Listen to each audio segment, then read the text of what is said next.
पिछले एक साल से केंद्र सरकार की उत्पादन आधारित प्रोत्साहन योजना यानी पीएलआई चर्चा में है। इस योजना के लिए 14 क्षेत्रों से 2.34 लाख करोड़ रुपए का निवेश प्रस्ताव आया है। इसके साथ ही योजना के जरिए 5 वर्षों में करीब 64 लाख नौकरियां मिलने की उम्मीद जताई जा रही है। प्रोत्साहन आधारित उत्पादन योजना क्या है, कैसे इस योजना का लाभ लोगों तक पहुंचेगा और किस क्षेत्र में कितना निवेश आएगा, अपनी इस रिपोर्ट में हम चर्चा इसी पर करेंगे। मोदी सरकार ने मेक इन इंडिया को बढ़ावा देने और आत्मनिर्भर भारत की तर्ज पर अलग अलग क्षेत्रों के लिए उत्पादन आधारित प्रोत्साहन योजना की शुरुआत 11 नवंबर 2020 को केंद्रीय मंत्रिमंडल के द्वारा की थी। जिस सोच के साथ इस योजना को शुरू किया गया था, अब वो सोच कारगर साबित हो रही है। कैसे?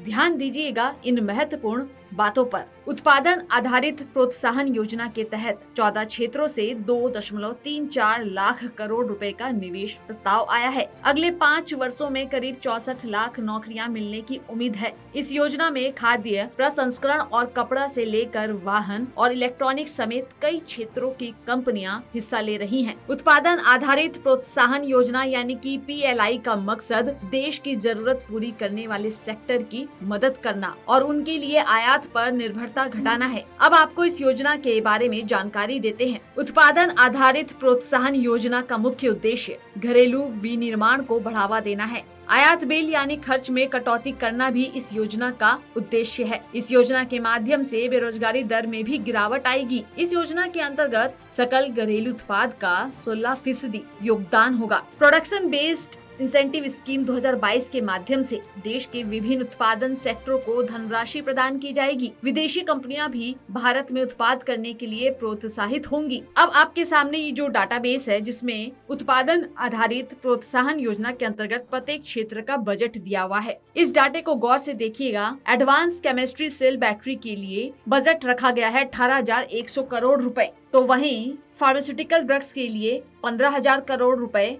टेक्सटाइल के लिए 10,683 करोड़ रुपए और स्पेशलिटी स्टील के लिए 6,322 करोड़ रुपए। इसके साथ कई और क्षेत्रों के बजट भी इस रिपोर्ट में दी गई हैं। इस योजना के तहत 1.97 लाख करोड़ रुपए खर्च करने का प्रस्ताव दिया गया था। यदि आप उत्पादन आधारित प्रोत्साहन योजना के अंतर्गत आवेदन करना चाहते हैं तो आपको अभी इंतजार करना होगा। जल्द ही इस योजना के अंतर्गत आवेदन करने के लिए आधारित वेबसाइट लॉन्च की जाएगी। लेकिन इस योजना के लिए कौन कौन से महत्वपूर्ण दस्तावेज की जरूरत होगी, उसकी जानकारी हम आपको बता रहे हैं। आवेदक को भारत का स्थायी निवासी होना अनिवार्य है। आधार कार्ड, आय प्रमाण पत्र, passport size photograph, mobile number और उत्पादन प्रमाण पत्र। हमारा देश प्रत्येक क्षेत्र में आत्मनिर्भर बन रहा है।